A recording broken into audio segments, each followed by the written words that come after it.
What's going on, guys, and welcome back to the channel. I've been saying it for a while now that if Starfield was the game that I thought it was going to be, then there was a good chance that I would be at risk of becoming a Starfield channel. I've prided myself on being a variety streamer and content creator, but yesterday I got in on the early access of Starfield, and I think I am at high risk of losing my soul to this game.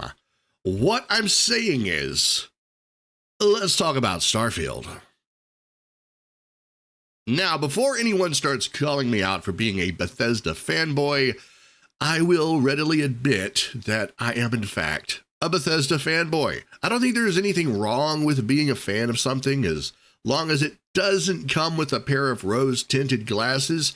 I mean, let's face it, fans are usually the first ones to point out the flaws in the very thing that they love. In fact, fans can be the harshest critics of something, more so than even the parties with only a casual or passing interest. Now, there's already a lot of videos on YouTube titled 100 Hours of Gameplay, My Starfield Review, or My Review After 50 Hours of Starfield. And honestly, this video isn't going to be reinventing the wheel on hot takes here, especially since I think I've only put in like 9 hours of gameplay so far.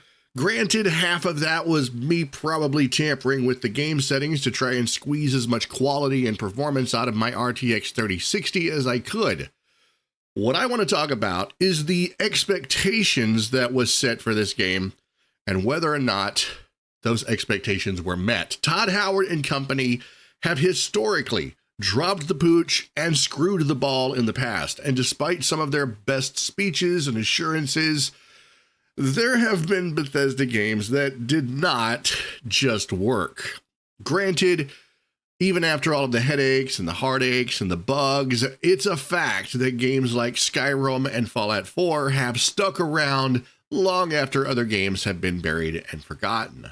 So then, what exactly is my verdict here on Starfield? In a nutshell, I'm going to say it. Expectations met, and in some ways exceeded. My biggest fear going into this game, after all of the hype, after all of the buildup and all of the waiting, my biggest fear was that we were going to end up with another Cyberpunk 2077, and it was going to be a lot of blatantly false promises and then issues and bugs that would only be fixed after a lot of bread and circuses. But to my surprise, the game worked. It did what it was supposed to do. I got to fly in a starship and land on other planets. I got to engage in real first-person action in a way that I don't think I've ever been able to do in other Bethesda games. For the first time ever, I get to actually vault over objects. I get to ADS in first person and feel like I'm playing an actual shooter and not some RPG with shooter afterthoughts. The world of Starfield, the universe, it feels lived in and not just like randomly cluttered to look aesthetically appealing. It actually looks like it has purpose. I mean, those classic little Bethesda things that make games interesting. Everyone remembers in Fallout 4, the teddy bears, right? I mean, you had teddy bears all in all manner of places, right? Teddy bears on toilets reading newspapers, teddy bears, murderizing one another. All these little Easter eggs in the game. And we have something similar in this game too. We have all of these little things, like little notes. Everywhere you look, there's something interesting. Little notes taped to random objects, scribble on a whiteboard. It's clear that the development team went all in on this one. What I see here is a game that has the potential to be a game that I spend a lot of time on. It's a universe that I want to explore, and thankfully the development team have made it so that I can. Now, that's not to say that this is going to be a game for every type of gamer. There were a lot of unrealistic expectations about this game from the onset. Absolutely ridiculous expectations. I guess people thought they were legitimately going to be able to explore every single square inch of a planet. And come on, even I knew better than to actually believe that. Okay, at some point, you're going to hit a wall. It was just there. I don't think the game was ever going to be a blistering hot bullet hell that would bring Call of Duty to its knees or satisfy the most hardcore FPS player. I mean, not in this lifetime. And that's because what we have is a Bethesda game in space. Now, as I've only put about 9 or so hours on this game so far, it's difficult for me to give a well-rounded opinion about it. There could be areas of the game that I've yet to explore where it crashes or it runs into errors or it just tanks in terms of frame rate and performance. But based on the information that I've been seeing, that hasn't happened. Based on the information that I've been hearing, that hasn't happened. So far, the biggest issues, and I'll touch on that myself, is PC performance. I'm not going to talk about the consoles because from what I understand, the consoles seem to be working pretty good, actually.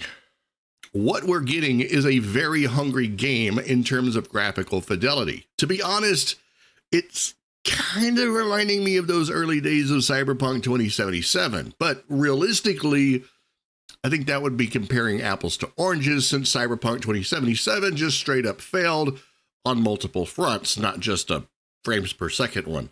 To make matters worse, the available information on GPU performance is all over the place. Everyone with a graphics card is making spec videos, and none of them seem to be getting the same results. Right now, the GPU market is stricken with overly expensive paperweights that only seem to outperform one another by about 10 to 15 frames per second on average.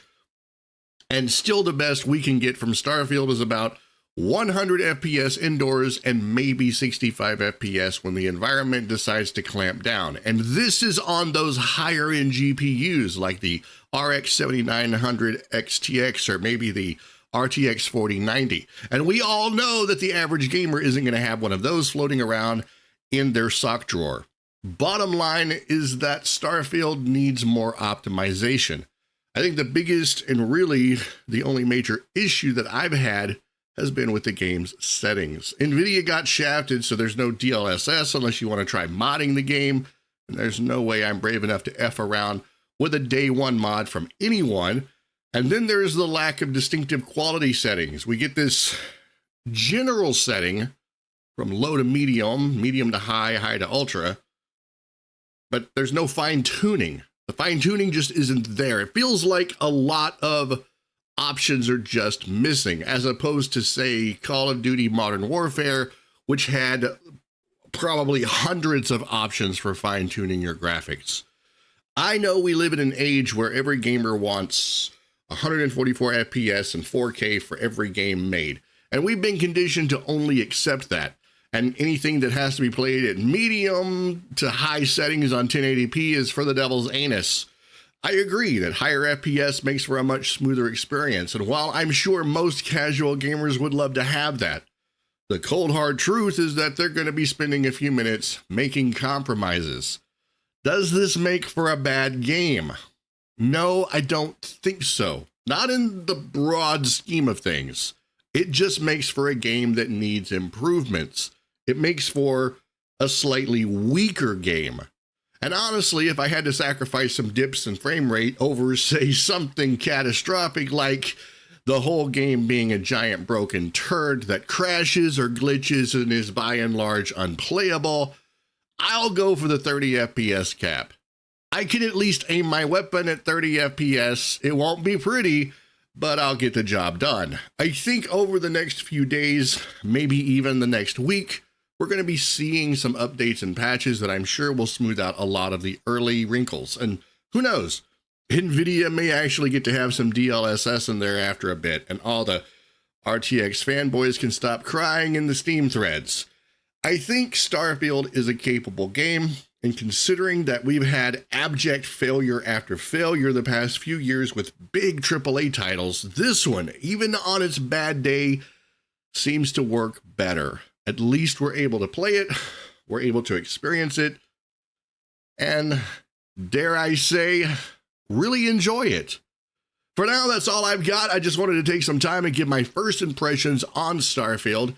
I will be coming back to do more in-depth discussions in the future as I progress through the game. So, in the meantime, let me know what your thoughts are. What sort of performances are you getting?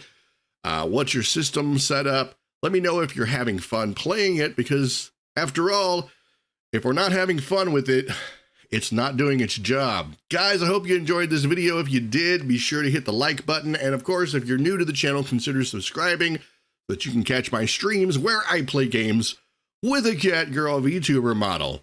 Until next time, have an amazing day, everyone. Keep being awesome. And I will see you all in the next video.